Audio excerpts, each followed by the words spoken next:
Hello मेरी text की सेना, राधे राधे। स्टार्ट करते हैं अपने थर्ड लेक्चर को।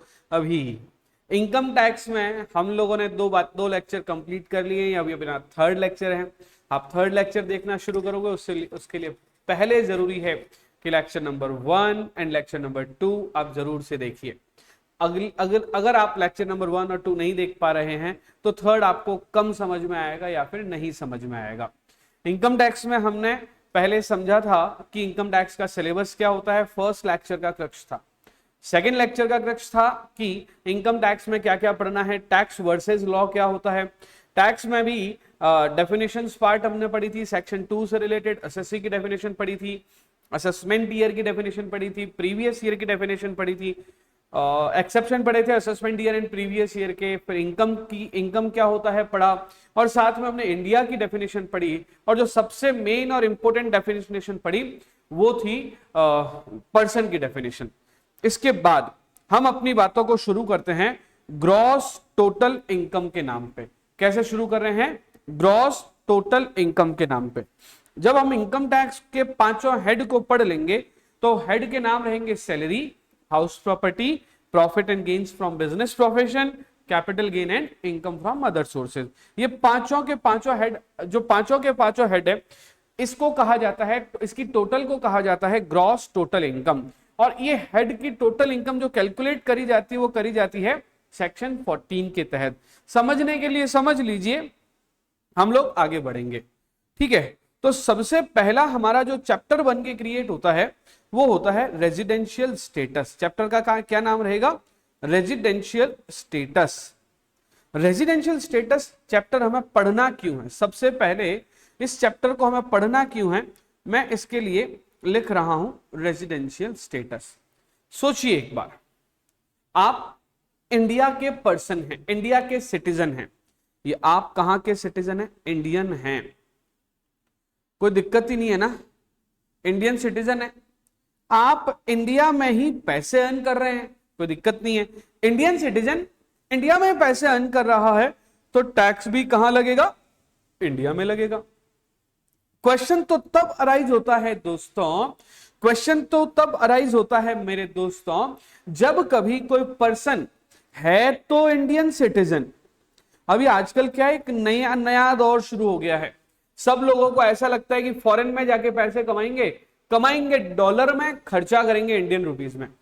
कमाएंगे डॉलर में और खर्चा करेंगे इंडियन रुपीज में तो मजा आएगा। तो मेरे दोस्तों, जब हम इंडियन रुपीज में, डॉलर में कमाएंगे बहुत सारा और रुपीज में खर्च करेंगे तो हम रहेंगे कहां पे? यूएस में। फॉरेन की कंपनी में जॉब कर रहे हैं तो यूएस में ही रहेंगे। हो इंडियन सिटीजन, जॉब कहां कर रहे हो? यूएस में जॉब कर रहे हो। फैमिली कहां रही है? फैमिली कहां है? इंडिया में। फैमिली कहां है? फैमिली इंडिया में है। दिवाली बनाने कहां आ रहे हो? इंडिया में आ रहे हो। होली मनाने कहां आ रहे हो? इंडिया में आ रहे हो। साल में 1-2 महीने फालतू में घूमने के लिए छुट्टियों में कहां आ रहे हो? इंडिया में। सब लोग इंडिया में, खर्चा करने इंडिया में आ रहे हो, कमाई कहां पे कर रहे हो? यूएस में। क्वेश्चन अराइज होता है, टैक्स कहां लगेगा? सैलरी आपको यूएस दे रहा है, जॉब आप यूएस में कर रहे हो, पैसा इकट्ठा करके सूटकेस में डाल के इंडिया में ला रहे हो, तो मुझे बताओ कि इंडिया में टैक्स लगेगा कि नहीं लगेगा? कमाई तो खूब हो रही है। 2 मिनट पहले डायलॉग सुन रहे थे, यूएस में कमाएंगे, डॉलर में कमाएंगे, टैक्स खर्च इंडिया में करेंगे तो टैक्स भी तो देना पड़ेगा। The question is, in this case if Indian citizen is earning income in US तो टैक्स कहां लगेगा? नेक्स्ट पार्ट, एक और बात, सिटीजन कहां का है? यूएस सिटीजन है। सिटीजन कहां का है? यूएस में। कहां पैसे कमा रहा है? इंडिया में। यूएस का पर्सन इंडिया आया है, इंडिया में पैसे कमा के सूटकेस भर के पैसे ले जा रहा है फॉरेन। तो अब मुझे बताओ कि उसका टैक्स कहां लगेगा? यूएस में लगेगा कि इंडिया में लगेगा?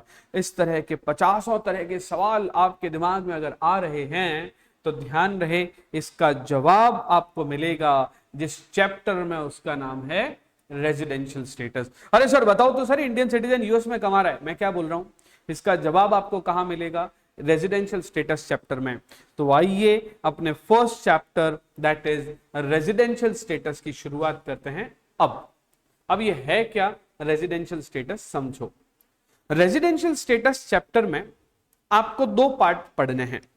पहला आपको पढ़ना है कि रेजिडेंशियल स्टेटस क्या होता है। स्टेटस में आपको पता लगाना है कि आप रेजिडेंट हैं या नहीं हैं। ये पता लगाने के बाद आपको देखना है इनकम कौन सी है। इनकम इंडिया में कमाई गई इनकम है कि फॉरेन में कमाई गई इनकम है। तो इसका मतलब ये हुआ कि पहले तो आपको किसका पता लगाना है, इनकम कौन सी है। अगर इंडियन इनकम है तो इंडियन इनकम कमाने वाला पर्सन कौन सा है, रेजिडेंट है या नॉन रेजिडेंट है। तो अगर इंडियन इनकम कौन कमा रहा है, रेजिडेंट, तो टैक्स कहां देगा।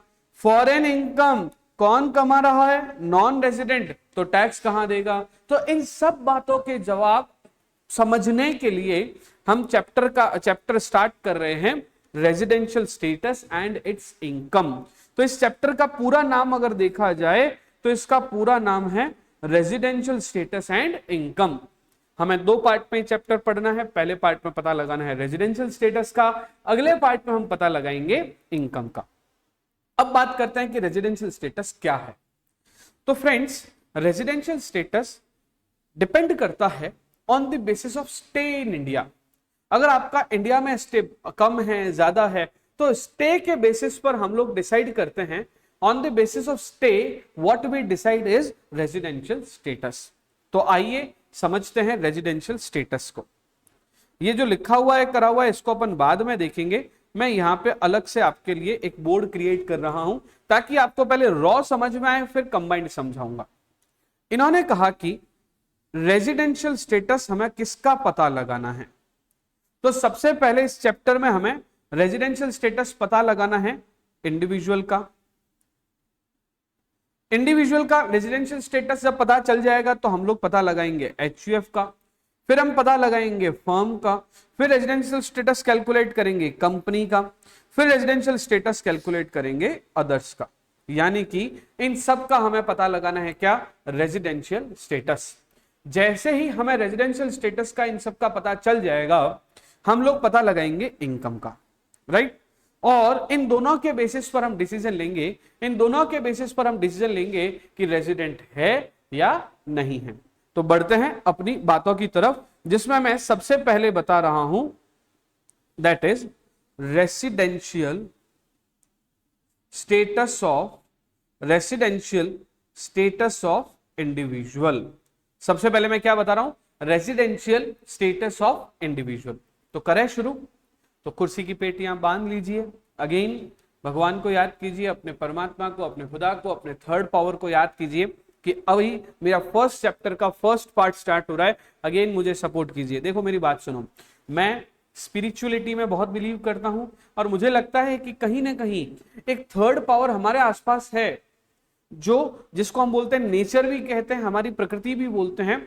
हम जैसा सोचते हैं, जैसा समझते हैं, पॉजिटिव थॉट्स के साथ में अगर उसके हम आगे बढ़ जाते हैं तो जरूर से हमें वो सब चीजें मिलती है। तो मैं आज आपका ये फर्स्ट चैप्टर स्टार्ट करते टाइम आपको कह रहा हूं कि अपने उस पॉजिटिव थॉट्स को इकट्ठा करो और लगा दो इसके अंदर, पक्के से आपको सारी चीजें समझ में आएगी। तो मैंने आपको कहा कि हम सबसे पहले किसका स्टेटस पता लगा रहे हैं, रेजिडेंशियल स्टेटस का। तो ध्यान रहे ये स्टेटस होता है दो तरह का, या तो पर्सन बनेगा रेसिडेंट, या तो पर्सन क्या बनेगा, रेसिडेंट। और अगर कोई पर्सन रेसिडेंट नहीं बन रहा है तो क्या बनेगा, नॉन रेसिडेंट। फिर से समझना, या तो पर्सन क्या बनेगा, रेसिडेंट, और या तो क्या बनेगा, नॉन रेसिडेंट। अगर पर्सन रेसिडेंट है तो ये दो तरह का होता है, रेसिडेंट दो तरह का होता है। पहला होता है ऑर्डिनरी रेसिडेंट, पहला होता है ऑर्डिनरी रेसिडेंट। पहला कौन सा होता है, ऑर्डिनरी रेसिडेंट। दूसरा होता है नॉट ऑर्डिनरी रेसिडेंट। पहला कौन सा होता है, ऑर्डिनरी रेसिडेंट। दूसरा कौन सा होता है, नॉट ऑर्डिनरी रेसिडेंट। और तीसरा कौन सा हो गया, नॉन रेसिडेंट। इसे शॉर्ट में हम क्या बोलने वाले हैं, OR। इसे क्या बोलने वाले हैं, NOR। और इसे क्या बोलने वाले हैं, NR। सर इसका मतलब आप ये कह रहे हो कि कोई आपसे पूछ ले कि इंडिविजुअल का स्टेटस कितने तरह का होता है, तो हमें दो नहीं बोलना, हमें तीन बोलना है। रेसिडेंट के दो type, OR, NOR and NR, non resident. तो दो type, OR, NOR, ordinary, not ordinary, and the third one is non. तो टोटल मिला के OR, NOR एंड NR तीन तरह के स्टेटस होते हैं। तो हम समझते हैं कि स्टेटस कैसे कैलकुलेट होते हैं। तो समझना बात को, इस लेक्चर को आपको पूरा देखना पड़ेगा। पहले मैं आपको रॉ समझाऊंगा, रॉ समझाने के बाद में प्रोविजन समझाऊंगा, प्रोविजन समझाने के बाद में रॉ और प्रोविजन को समराइज करके इन्फरेंस दैट इज डिसीजन सुनाऊंगा। तो पूरा समझेंगे तभी आपको समझ में आएगा, अदरवाइज आपको समझ में नहीं आएगा। तो सुनना पूरा लेक्चर को, तब समझ में आ पाएगा। तो समझना क्या होता है, मान लीजिए कि आप बात कर रहे हैं रेजिडेंशियल स्टेटस की।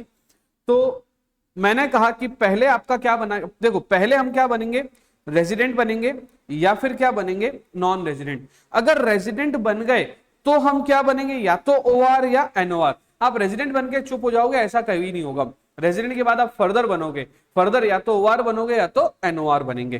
ठीक है, तो अभी आप समझिए, कि मान लीजिए कि आप क्या बन रहे हैं, रेजिडेंट। तो रेजिडेंट कैसे बना जाएगा, तो इन्होंने कहा कि इफ स्टे ऑफ पर्सन, फिर से सुनना, क्या बोला, if stay of person in previous year. फिर से सुनना, अगर पिछले साल में, पिछले लेक्चर में मैंने प्रीवियस ईयर बता दिया था, तो इसका मतलब हम इस साल कैलकुलेट कर रहे हैं कि पिछले साल हम कितने दिन इंडिया में थे। यानी कि हम कैलकुलेशन कब करेंगे, असेसमेंट ईयर में। किसकी कैलकुलेशन करेंगे, प्रीवियस ईयर की। तो क्या बोला, stay of person in previous year is 182 days और मोर। अगर ये कंडीशन पूरी हो जाती है तो आप रेजिडेंट बन गए। फिर से समझना, अगर आप पिछले साल, अभी साल कौन सा चल रहा है, 2024-25, 2024-25, प्रीवियस ईयर कौन सा है, 23-24। अगर आपने 24-25 में प्रीवियस ईयर यानी कि 23-24 में आप अगर 182 दिन से ज्यादा इंडिया में रहे हैं, फिर से समझना इस बात को, आप अगर पिछले साल में 182 दिन से ज्यादा इंडिया में रहे हैं तो आप रेजिडेंट बन गए। कैसे रहना है, कैसे भी रह सकते हो। जैसे अप्रैल महीने में, अप्रैल 23 में रहे, मई 23 में रहे, जून 23 में रहे, 90 दिन हो गए। जुलाई में नहीं रहे, अगस्त में नहीं रहे, सितंबर में आ गए, फिर 30 डेज हो गए, फिर अक्टूबर में नहीं रहे, नवंबर में रह गए, दिसंबर, जनवरी, फरवरी, मार्च रह गए। इस तरह से टोटल मिला के आप 182 दिन से ज्यादा, 182 डेज या फिर उससे ज्यादा इंडिया में रह जाते हो तो आपको क्या कहा जाएगा, रेजिडेंट ऑफ इंडिया। अरे सर, हम तो समझ रहे थे वो आधार कार्ड, पैन कार्ड, ना ना ना ना, that is citizenship, that is citizenship. हम किसको समझ रहे हैं, रेजिडेंशियल स्टेटस को समझ रहे हैं। तो पिछले साल में आप 182 दिन या उससे ज्यादा इंडिया रह रहे हैं तो आपको क्या कहा जाएगा, रेजिडेंट। अब सुनो मेरी बात, मैंने एक वर्ड यूज किया है और का मतलब अगली बात इसके उल्टी है। मतलब ये पूरा नहीं हुआ तो क्या, तो समझो, तो मैं कलर चेंज करके लिखता हूं, और ये देखिए, इफ स्टे। सर आपने पर्सन वर्ड क्यों लिखा है, बिल्कुल मुझे पर्सन वर्ड नहीं लिखना था, मुझे लिखना था इंडिविजुअल। क्या वर्ड लिखना था, इंडिविजुअल, क्योंकि हम किसका स्टेटस कैलकुलेट कर रहे हैं, इंडिविजुअल का। If stay of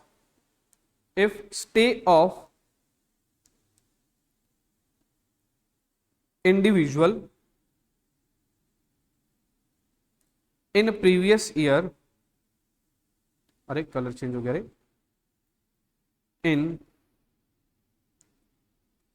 previous year is 60 days or more and stay in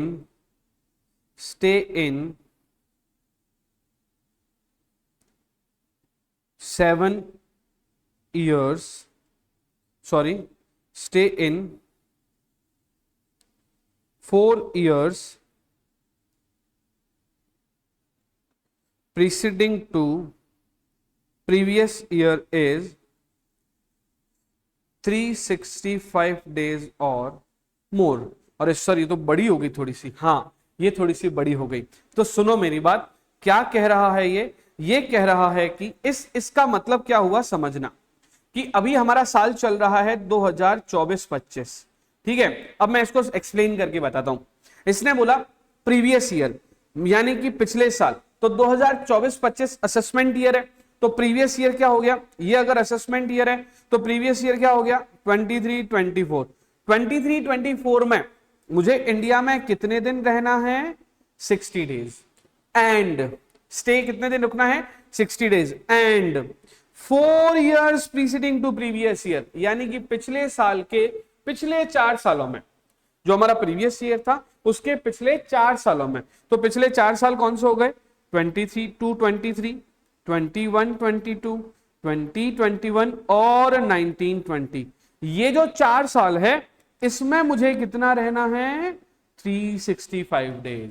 okay, मतलब पिछले साल में तो 60 दिन रह गए एंड अब वो 60 दिन काउंट हो गए। अब उसके पिछले साल चलो, पिछले साल मतलब 22, 23, 21, 22, 20, 21, 19, 20, 19, 20, 20, 21, 21, 22, 22, 23, इन 4 सालों में मिला के मुझे कितने साल रहना, कितने दिन रहना है 365 डेज। तो मैं इंडिया का रेजिडेंट बन जाऊंगा। सर इसका मतलब आप ये कह रहे हो कि टुकड़ों में कंडीशन है लेकिन दोनों को समराइज करके देखना है। हाँ, 23-21 में तो 60 रहना ही है, उसके जो पिछले वाले 4 साल होंगे ना 19-20, 20-21, 21-22 और 22-23, मैं कैसे भी करके चाहे आप पूरे एक साल 22-23 पूरे एक साल इंडिया में हो तो भी माना जाएगा कि आपने 365 वाली कंडीशन पूरी कर दी। मान लो कि आप 100 दिन 22-23 में इंडिया हो, 21-22 में 150 दिन इंडिया हो, 20-21 में अगेन 100 डेज इंडिया हो। इस तरह के आपकी जो टोटल है वो पिछले 4 सालों की अगर 365 हो जाती है तो ये कंडीशन भी फुलफिल मानी जाएगी। तो इसका मतलब क्या हुआ, इसका मतलब क्या हुआ, पिछले साल तो कितना रह रहे हो आप, पिछले साल आप रह रहे हो 60 दिन, उसके पिछले 4 साल में कितना रहना है 365 डेज। अगर ये पूरी कंडीशन पूरी हो जाती है तो इसे कहा जाता है आप क्या बन गए रेजिडेंट, आप क्या बन गए रेजिडेंट। और अगर ये दोनों ही कंडीशन पूरी नहीं होती, सुनना, अगर ये दोनों ही कंडीशन पूरी नहीं होती तो आपको कह दिया जाएगा कि आप क्या हो, आप हो नॉन रेजिडेंट। मतलब कि अगर आप पिछले साल न तो 182 दिन रह रहे हो या फिर आप पिछले साल न तो 60 दिन रह रहे हो न और उससे पिछले 4 सालों में 365 दिन भी नहीं रहे हो तो क्या कह दिया जाएगा, आप नॉन रेजिडेंट हो। सर इसका मतलब हमें आगे कुछ देखना ही नहीं है, हाँ हमें आगे कुछ देखना ही नहीं है, हम क्या बन जाएंगे नॉन रेजिडेंट। इसका मतलब अदरवाइज लिख देता हूं मैं क्या लिख देता हूं अदरवाइज। मतलब ये हुआ कि या तो आप रेजिडेंट बनोगे या तो आप नॉन रेजिडेंट बनोगे। रेजिडेंट कब बनोगे, जब आप पिछले साल 182 दिन और उससे पिछले या तो पिछले साल 182 दिन रह जाओ या फिर पिछले साल 60 और उसके पिछले 4 सालों में 365 दिन रह जाओ। ये दोनों ही कंडीशन पूरी नहीं कर रहे हो, ना तो 182 ना 60 365, तो आप क्या बन गए नॉन रेजिडेंट। अगर मैं इसको शॉर्ट में लिखूं तो मैं क्या कह सकता हूं कि रेजिडेंट बनने के लिए प्रीवियस ईयर में 182 दिन से ज्यादा रहना है या फिर प्रीवियस ईयर में तो रहना है 60 दिन एंड उसके प्रीवियस 4 इयर्स में रहना है 365 दिन। प्रीवियस ईयर में रहना है 60 दिन और पिछले 4 सालों में रहना है 365 दिन। ये दोनों में से एक भी कंडीशन पूरी नहीं हो रही है, मतलब दोनों में से एक मतलब ना तो 182 वाली हो रही है ना 63-65 वाली हो रही है, then in that case the person will be treated as non resident. Sir बात समझ में आ गई, या तो रेजिडेंट बनेगा या तो नॉन रेजिडेंट बनेगा। अब अगर वो रेजिडेंट बन गया, अच्छा आगे जाके मैं आपको बताऊंगा इन दोनों कंडीशन को। ये मैं एग्जांपल को एक बार यहां से हटा देता हूं, आप बैक करके इसको आराम से देख लीजिएगा, ठीक है। अब मैं आपको बताऊंगा कि ये दो कंडीशन है, कौन कौन सी, this one and this one, these are known as basic condition. क्या कहा जाता है इसको, बेसिक कंडीशन। इन दोनों कंडीशन को हम किस नाम से जानते हैं, बेसिक कंडीशंस। अब आप रेजिडेंट तो बन गए, रेजिडेंट बनने के बाद या तो आप ओआर बनोगे, अभी मैंने आपको थोड़ी देर पहले कहा था कि रेजिडेंशियल स्टेटस ऑफ इंडिविजुअल में या तो आप ओआर बनोगे या तो आप एनओआर बनोगे, ठीक है। तो रेजिडेंट तो बना दिया साहब आपने, अब ओआर और एनओआर कैसे बनेंगे तो समझना। ओआर और एनओआर बनने के लिए फर्दर आपको 2 कंडीशंस देखनी पड़ेगी। वो 2 कंडीशंस कौन कौन सी है वो भी समझ लेते हैं अभी। तो पहले क्या बन रहे हैं हम लोग, ओ आर। ये ओ आर कब बनेंगे, रेजिडेंट तो बन गए, उसमें ओ आर यानी कि ऑर्डिनरी कब बनेंगे, और एनओ आर यानी कि नॉट ऑर्डिनरी कब बनेंगे। तो ओ आर बनोगे इफ आपका जो स्टे है इन 7 ईयर्स, कितने सालों में, 7 years preceding to previous year, stay in 7 years preceding to previous years, कितने होने चाहिए, 730 डेज और मोर। साहब आपने रेजिडेंट बनने के बाद आपका यह भी देखा जाएगा कि जो पिछले से पिछले 7 साल है, पिछले से पिछले 7 साल, पिछला साल कौन सा है साहब, 2023-24, उससे पिछले वाले 7 साल, 23-24 से पहले वाले 22-23, 2021, 2019-20, इस तरह से 7 साल तक आपको देखना है कि क्या टोटल काउंटिंग जो हो रही है वो 730 हो रही है कि नहीं हो रही है। अगर टोटल काउंटिंग 730 हो गई तो आपका पहली कंडीशन ओआर की पूरी हो गई। उसके बाद आपको एंड लगा के बोल रहा हूं, इसका मतलब अगली कंडीशन भी जरूरी है, एंड। अब जो कंडीशन हो क्या है, पिछले 10 सालों में 2 साल के लिए रेजिडेंट होना है। तो मैं लिख रहा हूं द पर्सन यानी कि individual shall be resident for 2 years in preceding 10 years, यानी कि जो पिछले से पिछले 10 years है। ध्यान रखना इन दोनों में प्रीवियस ईयर नहीं देखना है, प्रीवियस ईयर के पिछले साल देखने हैं। तो क्या बोला, प्रीवियस ईयर के जो पीछे वाले 10 साल है, वो आई रिपीट, प्रीवियस ईयर के जो पीछे वाले 10 साल है उसमें कितने साल के लिए, 2 साल के लिए आपको रेजिडेंट होना है। और हमने सीखा है कि रेजिडेंट होने के लिए 182 और 63-65 वाली कंडीशन पूरी करनी होती है। तो अब हम एक बार 182 वाली पकड़ते हैं कि जो पीछे वाले 10 साल है ना, उनमें किसी भी 2 साल के लिए, जो पीछे वाले 10 साल है ना, उनमें किसी भी 2 साल के लिए आप 182 से ज्यादा दिन इंडिया में रह गए तो आपको रेजिडेंट बोल दिया जाएगा, राइट। तो 2 साल के लिए रेजिडेंट बनना है। यहां पे वर्ड क्या है, 10 इयर्स में 2 इयर्स के लिए रेजिडेंट बनना है। तो इसको मैं अगर इजी करके लिखूं कि 10 इयर्स जो हैं, वो जो 10 इयर्स है उनमें कोई भी 2 इयर्स के लिए आप 182 दिन से ज्यादा अगर इंडिया में रह गए तो ये मान लिया जाएगा कि आप रेजिडेंट बन गए। बेटर क्लैरिटी आपको क्वेश्चंस में आएगी। ये वाली कंडीशन थोड़ी सी टफ है, ठीक है। क्या हो रहा है मैं एक बार समझाता हूं। जैसे ये वाली कंडीशन कैसे चेक करनी समझना। लास्ट ईयर है तो 23-24, उससे पिछला साल, पिछले 10 साल चले जाओ तो 20-21, 22-23, 19-20, 17-18, ये वाले जो 10 साल हैं, इन 10 साल में से आपको काउंटिंग देखनी है कि कौन कौन से ऐसे साल हैं जहां पर आप 182 से ज्यादा दिन रहे हो। अगर ऐसे 182 से ज्यादा वाले अगर 2 साल आ जाते हैं तो ये मान लिया जाएगा कि आप 10 साल में 2 साल के लिए रेजिडेंट बन गए।